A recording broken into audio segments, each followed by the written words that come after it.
Come vi avevamo anticipato qualche giorno fa, in questa settimana si sarebbero riaccesi molti discorsi di mercato. Tanti di voi, insomma, hanno delle aspettative basse anche in conseguenza a quelle che sono state le ultime 2 sessioni di mercato dell'Inter, ma il fatto che quest'estate si dovrà intervenire non è un'ipotesi, ecco, è realtà, visto che comunque, molti giocatori, ecco, lasceranno l'Inter per situazioni contrattuali in scadenza, arrivate appunto alla fine del loro ciclo, e poi altri nomi che sembravano un po' inamovibili, intoccabili, in realtà potrebbero non esserlo più. Quindi bisogna sicuramente riaprire i discorsi, di mercato, e lo faremo in questo nuovo contenuto, ma prima passeremo per tutti gli aggiornamenti in vista della partita contro l'Atalanta, una partita che sarà fondamentale per dare immediatamente una risposta dopo la sconfitta nel derby. Lo faremo con un ospite, quindi innanzitutto ben ritrovati a tutti voi, amiche e amici nerazzurri, qui su Passione Inter. Vi ricordo come sempre, prima di partire, di lasciare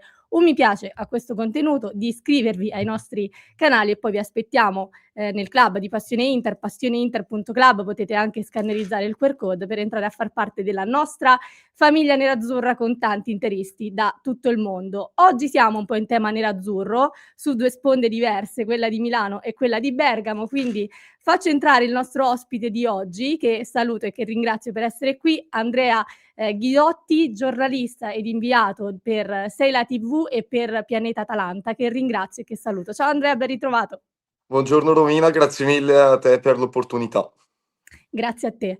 Allora Andrea, partiamo subito perché siamo, diciamo, in un momento in cui sia l'Inter che l'Atalanta devono un po' superare, non dico un trauma, però probabilmente, ecco, un momento negativo, un momento difficile, con l'Inter che appunto è appena, cioè, reduce dalla sconfitta nel derby, mentre l'Atalanta sappiamo che ha fatto, ecco, una grande impresa, qualificandosi agli ottavi di Champions League, però appunto è reduce da una sconfitta pesante contro il Bayern Monaco. Due destini che si vanno ad incrociare questo sabato a San Siro, due squadre che devono reagire immediatamente con due obiettivi diversi: l'Inter che lotta per lo scudetto, l'Atalanta che sicuramente ha l'ambizione di rientrare appunto in zona europea. Voglio partire proprio da questo, prima di entrare un po' sul discorso formazione, tattica e quant'altro. Come pensi che possa reagire, ecco, l'Atalanta da questa sconfitta? Come pensi che approccerà anche alla gara contro l'Inter, visto che appunto è una gara che arriva tra le 2 partite di Champions, ma, ormai diciamo che sappiamo che quella di ritorno sarà un po', ecco, una partecipazione, se così possiamo dire. Sì, la partita di ritorno, visto il risultato dell'andata, sarà un po' una gita a Monaco, una trasferta, giusto per come cadeau di fine Champions. La partita con l'Inter che non arriva nel miglior periodo, ma non solo per la sconfitta nella gara d'andata degli ottavi contro il Bayern, ma anche per quello che c'è stato la settimana prima, ovvero una sconfitta a Reggio Emilia contro il Sassuolo, un pareggio all'Olimpico contro la Lazio in cui l'Atalanta non ha fatto una prestazione bellissima, un pareggio con l'Udinese in cui per i primi 60 minuti l'Atalanta non ha espresso il miglior calcio proposto in questa stagione. Quindi l'Atalanta che oggettivamente è un po' stanca, è affaticata, pecca di lucidità in alcuni reparti, in diverse situazioni, e la sfida con l'Inter non era la migliore che potesse arrivare, anche perché abbiamo un po' il tabù contro i nerazzurri di Sì. Milano. Lo storico degli ultimi anni è tutto in favore dei milanesi, che secondo me sono la squadra più forte in Italia al momento. E sarà veramente complicato andare a San Siro e cercare di far punti. Secondo me l'Atalanta deve provare a tornare nella stessa metodologia di gioco che ha proposto negli ultimi anni, mantenere il 3-4-2-1, anche perché come abbiamo potuto vedere l'esperimento del 4-2-4 non ha funzionato, e cercare di tornare sulla corsia, sui binari che ti ha portato fino a questo punto della stagione per il rush finale. Poi con l'Inter sappiamo che è veramente complicato, sempre una partita veramente complicata, e vedremo cosa riusciranno a fare i ragazzi di Palladino, anche se per me sarà veramente difficile conquistare 3 punti. Ecco, tu mi hai parlato di metodologia, mi hai parlato di gioco, mi hai parlato anche un po' di identità, no, di quella che è stata, l'identità dell'Atalanta finora che bisogna un po' ritrovare perché, come hai detto tu giustamente, nella partita contro il Bayern Monaco abbiamo visto qualcosa di diverso anche a livello di assetto tattico, con la scelta della difesa a 4, insomma uno stravolgimento della formazione con 2 punte, qualcosa di diverso rispetto a quello che eravamo abituati. Dalle tue parole mi viene da pensare appunto che dobbiamo aspettarci la solita Atalanta, almeno dal punto di vista dell'assetto tattico, quindi un ritorno a quello che era il modulo di partenza fondamentalmente. Sì, secondo me sì. Allora apprezzo il fatto che Palladino abbia cercato un'alternativa, abbia cercato di sorprendere il Bayern Monaco perché oggettivamente, una squadra che da 10 anni gioca col 3-4-2-1, è difficile pensare che nella sfida d'andata contro il Bayern Monaco, in cui dovresti cercare di tenere il più equilibrio possibile, vai a snaturare completamente la formazione. È stata una mossa per cercare di prendere in contropiede i bavaresi, che però non ha funzionato perché si vedeva che non era ben rodata l'Atalanta. Molti giocatori eran fuori posizione e poi ovviamente il Bayern Monaco non ha una marcia in più, ne ha 5 o 6. Contro Certo. l'Inter penso che invece, tornerà con lo stesso modulo 3-4-2-1.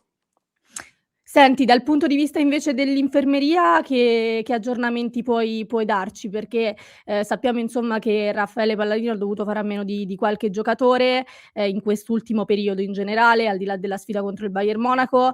Dovrebbero recuperare un po' di giocatori in vista della partita a San Siro, Ederson, De Ketelaere, anche Scalvini. Non so se puoi darmi conferma in questo senso, se puoi farci un attimo, il punto appunto su quelli che saranno poi i rientri in vista di questa sfida. Allora, al momento di rientro ufficiale c'è soltanto quello di Scalvini, che poteva già giocare nella Okay. sfida d'andata contro il Bayern di Monaco, però era stato squalificato al termine della gara con il Borussia Dortmund dalla panchina.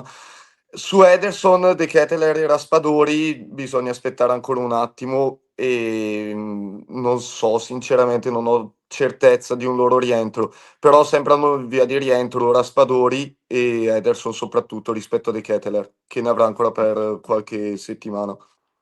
Quindi comunque alcune assenze ancora da Sì, tenere in conto sì, sì. per questa sfida. Secondo te dove si giocherà principalmente questa sfida? Nel senso, considerando quella che è la formazione dell'Inter e anche la situazione adesso dell'Inter che comunque continua a dover fare a meno, di Lautaro e dovrà fare a meno anche di Çalhanoğlu, dov'è che l'Atalanta potrebbe, mettere più in difficoltà l'Inter secondo te? Cioè, cosa ti aspetti, ecco, a livello tattico e cosa ti aspetti anche a livello di approccio. Come hai detto tu, un po' il bilancio, anzi senza un po', il bilancio è a favore dell'Inter che negli ultimi anni è riuscita ad avere comunque, risultati positivi contro la Dea. Ecco, ti aspetti in qualche modo che Palladino possa, provare, ecco, non qualcosa di diverso perché l'abbiamo detto, però dove può puntare, ecco, per mettere in difficoltà l'Inter secondo te? Ma secondo me la base per affrontare una squadra con la difesa a 3, l'ho visto sia contro di noi che contro le altre squadre, è cercare di spostare il più possibile i braccetti di difesa, dar meno riferimenti Mh. possibili. Quindi m'aspetto che magari giocheranno Zalewski e Samardžić, che son dei giocatori un po' più imprevedibili, mentre c'è Sulemana che cerca di attaccare di più la profondità e quindi cercare di attrarre i braccetti verso la linea di centrocampo e favorire l'inserimento degli esterni alle loro spalle, un po' come è stato fatto contro il Borussia Dortmund. Però detto da qua sembra tutto molto più facile. Poi obiettivamente l'Inter è una rosa molto organizzata, i giocatori son molto preparati, soprattutto anche in fase difensiva, concedono veramente poco. Però come unica non unica alternativa, come alternativa migliore vedo proprio questa, cercare di destabilizzare i braccetti, di smuoverli dalla loro zona e provare ad attaccare con più giocatori possibili alle loro spalle. Senti Andrea, prima di liberarti ti faccio un'ultimissima domanda, visto che appunto in questo contenuto adesso ci dirigiamo verso i discorsi, di mercato. Ti lascio con quest'ultima domanda, è un argomento che, diciamo accende molto i tifosi nerazzurri, è un nome che accende molto ormai anche da mesi, i tifosi nerazzurri e faccio ovviamente riferimento a Palestra, questo giovane, giocatore che in questo momento è in prestito al Cagliari, ma sta piacendo molto a tante squadre, non solo all'Inter, sappiamo che è di proprietà dell'Atalanta. Ecco, io ti chiedo, secondo te, se ci sono oggettivamente margini eventualmente in estate per provare a portarlo, ecco, dalla sponda di Milano, dalla sponda nerazzurra, ma di Milano, con l'Atalanta che sappiamo tratta con molta, ecco, fatica, se vogliamo, con squadre appunto italiane come l'Inter, l'abbiamo visto anche in occasione del discorso Lookman. Quindi un po' il tuo punto di vista, ecco, su questa eventuale partenza di palestra. No, vede, io penso che sia giusta comunque la filosofia dell'Atalanta sotto certi aspetti, perché rinforzare una diretta concorrente, cioè alla fine è un gioco che si è sempre fatto in qualsiasi campionato, alle dirette concorrenti si cerca di rialzare il più possibile per non dare troppo vantaggio oggettivamente. Palestra è un prospetto sul quale l'Atalanta sembra puntare, anche perché comunque l'ha cresciuto sin dai pulcini fino all'Under 23, anzi fino alla prima squadra l'anno scorso in occasione di qualche convocazione. Penso che l'Atalanta difficilmente mollerà un giocatore come Palestra. Potrebbe rientrare alla base e giocare nell'Atalanta l'anno prossimo? Su questo non lo so. Però secondo me è un giocatore che comunque nel corso degli anni vestirà il nerazzurro dell'Atalanta e difficilmente si accaserà all'Inter, soprattutto vedendo gli ultimi casi come può essere quello di Lookman, in cui l'Atalanta ha stabilito la propria cifra, non si è smossa veramente di un euro, e quindi secondo me sarà molto difficile questa trattativa. Poi magari in estate verrò smentito, l'Inter raggiunge l'accordo con l'Atalanta alla cifra stabilita e vedremo Palestra a Milano, però Diciamo così su che due piedi mi viene molto difficile vedere Palestra all'Inter. sì, è difficile pensare, più che altro, come dici tu, che l'Atalanta possa lasciarlo partire e così impacchettarlo per una diretta rivale, ecco, per una squadra italiana.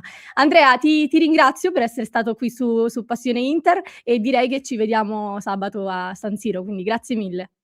Grazie mille a voi, è stato un piacere. A Grazie. sabato. Ciao, buona giornata, buon lavoro, Buona ciao. giornata. Okay, allora ultimissima parentesi di mercato. Ringraziamo ovviamente di nuovo il nostro Andrea per questo intervento che, ci ha aiutato anche a fare un po' una panoramica, su quella che sarà la sfida contro l'Atalanta, ma come vi ho promesso un attimo, una parentesi, ecco, su quello che è il mercato nerazzurro. Al di là di palestra, ci spostiamo in realtà in porta, perché la notizia, o perlomeno, il nome di cui si sta parlando di più in queste ultime ore, torna ad essere quello di Guglielmo Vicario, perché sappiamo che Sommer è in scadenza di contratto a giugno. Tra l'altro c'è una novità su Sommer che vi dirò tra poco, però appunto la ricerca di un portiere è diventata una priorità per questa Inter, che appunto sta pensando ad un nome per il post Sommer. Vicario è un profilo che piace all'Inter, è sempre piaciuto all'Inter, ve ne abbiamo parlato anche nei mesi precedenti, è un po' un pallino anche di Piero Ausilio, del DS Piero Ausilio. E a proposito di questo, come riporta il collega Raffaele Amato di calciomercato.it, è in programma un blitz proprio da parte di Piero Ausilio a Londra, per provare ad andare a trattare con il Tottenham. Tottenham che in questo momento sappiamo non sta vivendo una stagione positiva, anzi tutto il contrario. Possiamo considerare già per certa praticamente l'eliminazione dalla Champions League dopo il 5-2 incassato contro l'Atletico Madrid. Poi il calcio sappiamo che può regalare anche delle sorprese, però ecco, la gara d'andata sappiamo non essere andata positivamente.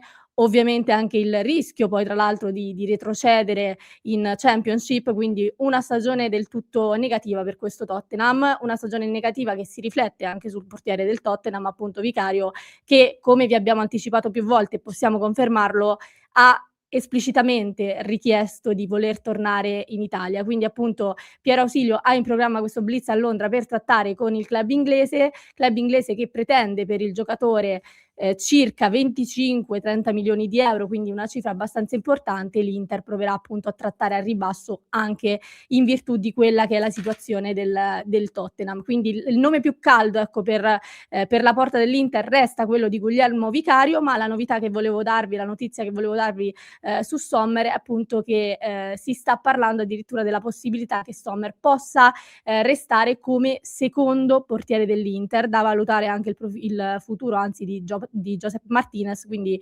bisognerà capire un po' come si andranno ad incastrare le cose, però si è accesa anche questa possibilità di una permanenza di Sommer da secondo portiere.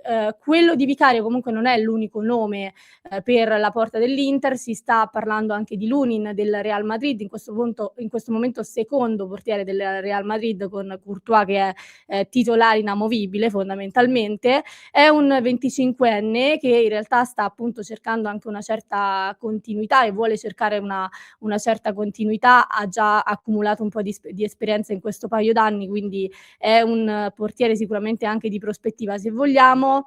Anche per lui la cifra è molto simile a quella di Vicario perché si parla di 25 milioni, una cifra che appunto essendo un secondo portiere potrebbe anche essere presa in considerazione dal Real Madrid. Quindi in questo momento un altro nome che potrebbe insomma piacere alla dirigenza dell'Inter è questo di Lunin, un altro portiere giovane se vogliamo e di prospettiva. Ma l'ultimissima notizia e poi approfondiremo tutto nella live di oggi delle 19:30, quindi in questo momento vi sto dando le notizie più calde, ma approfondiremo tanti discorsi anche in live, riguarda un altro nome che accende, che piace, che so che vi scalda molto ed è quello di Manu Koné, perché è un pallino dell'Inter. A proposito di pallini, è un altro pallino dell'Inter, ma soprattutto di Christian Chivu che lo voleva, hanno riprovato anche a prenderlo insomma nella sessione invernale, non si è mai smesso insomma di desiderare questo giocatore che potrebbe andare ad irrobustire in tutti i sensi il centrocampo dell'Inter e anche in virtù di quella che è la situazione della Roma che potrebbe trovarsi costretta anche per un discorso di fair play finanziario a dover liberare ecco un pezzo da 90 o comunque un giocatore importante ad una cifra importante, potrebbe ecco riessere accostato all'Inter nella sessione estiva di mercato. Quindi l'Inter potrebbe di nuovo provare ad affondare per questo giocatore con la richiesta della Roma che comunque non si abbassa sotto i 40 milioni e vediamo poi quali saranno le cifre eventuali proprio in estate, però ecco è un altro nome che torna caldo e l'Inter non ha intenzione di mollare a quanto pare anche su questo giocatore. Ma approfondiremo, come ho detto poco fa, tutti i discorsi nella live delle 19:30 perché ci sono altri nomi accostati all'Inter, bisogna fare degli approfondimenti, ma sapete che appunto avremo poi un'oretta di tempo insieme per affrontare tutto, quindi vi aspetto nella live delle 19:30 qui su Passione Inter. Intanto io vi lascio un contenuto di approfondimento al link in descrizione per chi ci sta ascoltando in podcast. Se invece ci state seguendo su YouTube vi basta cliccare qui.